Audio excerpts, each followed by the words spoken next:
સમાચારમાં સૌપ્રથમ વાત કરીએ તો અમદાવાદના એસજી હાઈવે પર આવેલા પકવાન 4 રસ્તા પાસે 7 વાહનો વચ્ચે અકસ્માત સર્જાયો છે। આ અકસ્માતમાં એક સ્કૂલ બસ સહિત 7 વાહનો એકબીજા સાથે અથડાયા હતા, જેમાં 3 કારને ખરાબ રીતે નુકસાન થયું છે।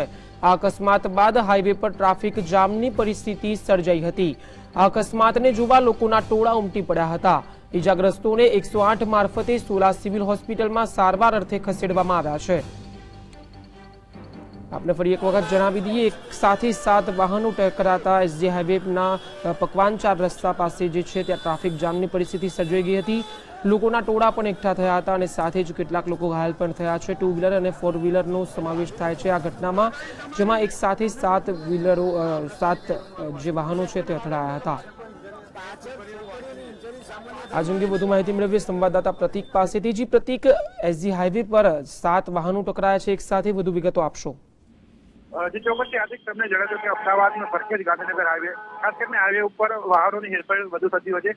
બપોરના સમયે પકવાન 4 રસ્તા પાસે અકસ્માતની હારમાળા સર્જાઈ હતી, જ્યાં આગળ આશરે 7 થી 7 જેટલી ગાડીઓ હતી, ઉપરાંત એક સ્કૂલ બસ હતી, તેમજ 2 વ્હીકલ 2 વ્હીલર કહી શકાય તેમનો અકસ્માત થયો। ખાસ કરીને એવું જાણવા મળી રહ્યું છે કે જે સ્કૂલ બસ હતી ઝાયડસ કેડિલા સ્કૂલ બસ હતી, જે સ્કૂલ બસને બ્રેક ન વાગતા તેના કારણે અકસ્માત સર્જાયો હોવાની હાલ વાત જાણવા મળી રહી છે। ઉપરાંત જે અકસ્માત સર્જાયો છે જેમાં જે ઘાયલ હતા તે લોકોને 108 દ્વારા હાલ સારવાર માટે હોસ્પિટલ ખસેડવામાં આવે છે। ખાસ કરીને જો વાત કરીએ તો અકસ્માત એટલો ગંભીર હતો, પરંતુ કોઈ પણ વ્યક્તિને હાલ ગંભીર થયો હોય તેવું જાણવા નથી મળી રહ્યું। ખાસ કરીને જે ગાડી હતી 7 ગાડી છે, 7 ગાડીઓને ખૂબ જ નુકસાન થયું છે। ઉપરાંત જે પોલીસ કર્મચારીઓ પણ હાલ ઘટના સ્થળે પહોંચીને સમગ્ર ઘટનાની વિગત તપાસી રહ્યા છે। કોની મિસ્ટેક હતી તેમજ તેના ફૂટેજ લઈને પણ હાલ આરોપીને તેમજ કાયદેસરની કાર્યવાહી હાથ ધરવાની કામગીરી હાલ ચાલી રહી છે।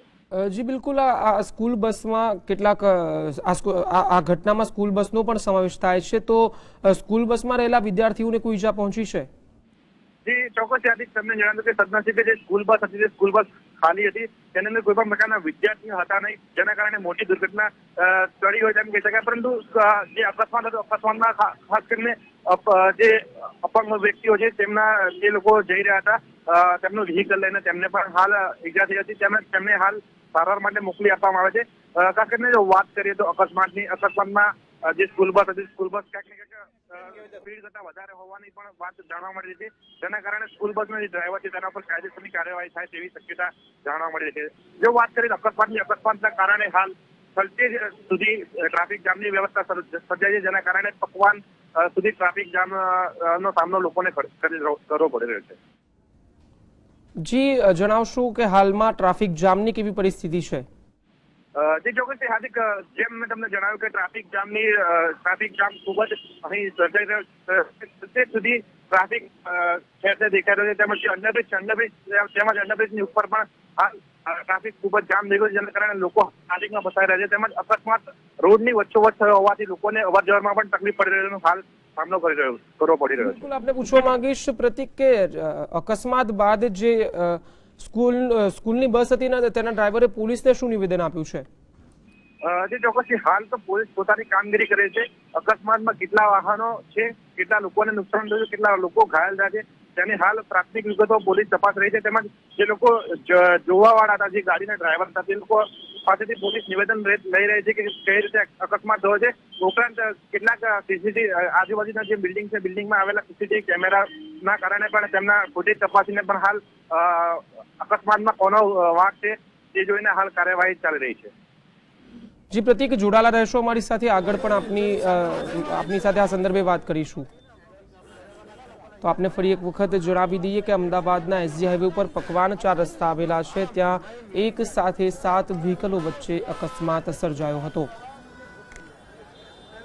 રેડ સિગ્નલ હતું એટલે બધી લાઈનસર ગાડી ઉભી હતી અને હું ગ્રીન સિગ્નલ થાય એની રાહ જોતો હતો અને અચાનક પાછળથી ધક્કો વાગ્યો અને આવું એક્સિડન્ટ થયું। એટલે મારી પાસે મેં જોયું તો પાછળ વાન, એની પાછળ પેલી ગાડી હતી, એની પાછળ પેલી ઝાયડસની, અને એ લોકોએ બધાને લપેટમાં લઈ લીધા।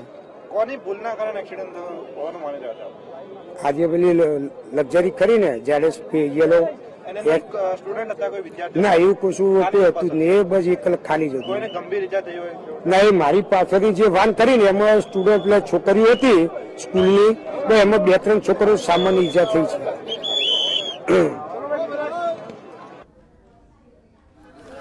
ફરી એક વખત ફોન લાઈન પર અમારી સાથે જોડાઈ ગયા છે અમારા સંવાદદાતા પ્રતીક. જી પ્રતીક, ઘટના બાદ પોલીસ ઘટના સ્થળે પહોંચી ગઈ છે, તો સ્થળ પર પહોંચેલી પોલીસે શું કાર્યવાહી કરી છે, પૂછપરછ કોની કોની કરી છે?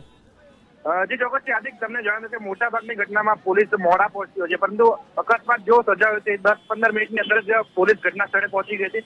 ખાસ કરીને ક્યારેક ઘટના હદને લઈને પણ વિવાદ થતા છે, ત્યારે વસ્ત્રાપુર પોલીસ તેમજ સોલા પોલીસ પણ ઘટના સ્થળે પહોંચીને હાલ પહેલા પ્રાથમિક તપાસ પૂર્ણ કરી રહી છે.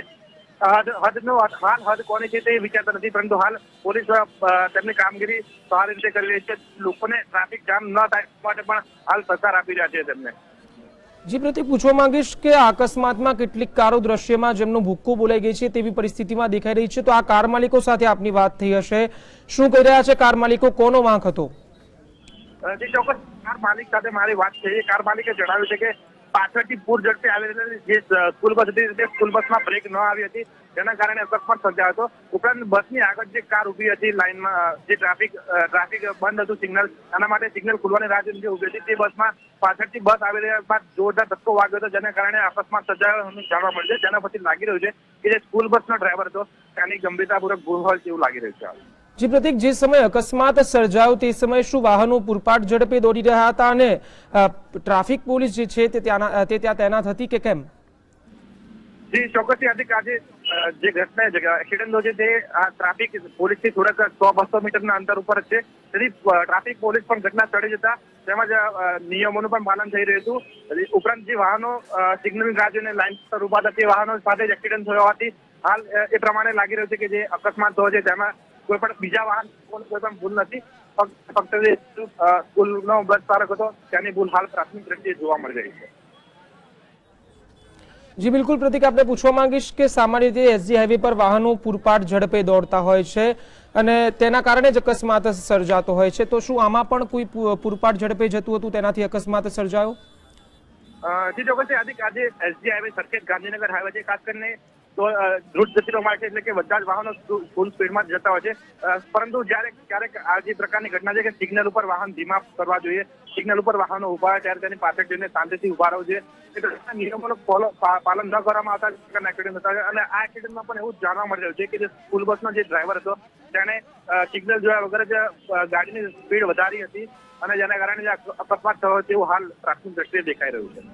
જી પ્રતીક, ધન્યવાદ માહિતી આપવા બદલ. તો દર્શક મિત્રો, આપને ફરી એક વખત જણાવી દઈએ કે અમદાવાદના એસજી હાઈવે પર આવેલા પકવાન 4 રસ્તા પાસે 7 વાહનો વચ્ચે અકસ્માત થયો છે. અકસ્માતમાં એક સ્કૂલ બસ સહિત 7 વાહનો એકબીજા સાથે અથડાયા છે. પ્રત્યક્ષદર્શીનું માનીએ તો સ્કૂલમાં બેઠેલા 2-3 વિદ્યાર્થીને સામાન્ય ઈજા પહોંચી છે અને અન્ય જે લોકો છે જેમને ઈજા પહોંચી છે તેમને હાલ સારવાર અર્થે સિવિલ હોસ્પિટલમાં સોલા સિવિલમાં ખસેડવામાં આવ્યા છે, જેમાં 3 કારને ખરાબ રીતે નુકસાન થયું હોવાની પણ માહિતી છે. અકસ્માત બાદ ટ્રાફિક જામ થઈ ગયો છે એસજી હાઈવે પર અને અકસ્માતને જોવા લોકોના ટોળેટોળા પણ ઉમટી પડ્યા હતા. ઈજાગ્રસ્તોને 108 મારફતે હાલ સિવિલ હોસ્પિટલમાં ખસેડવામાં આવ્યા છે.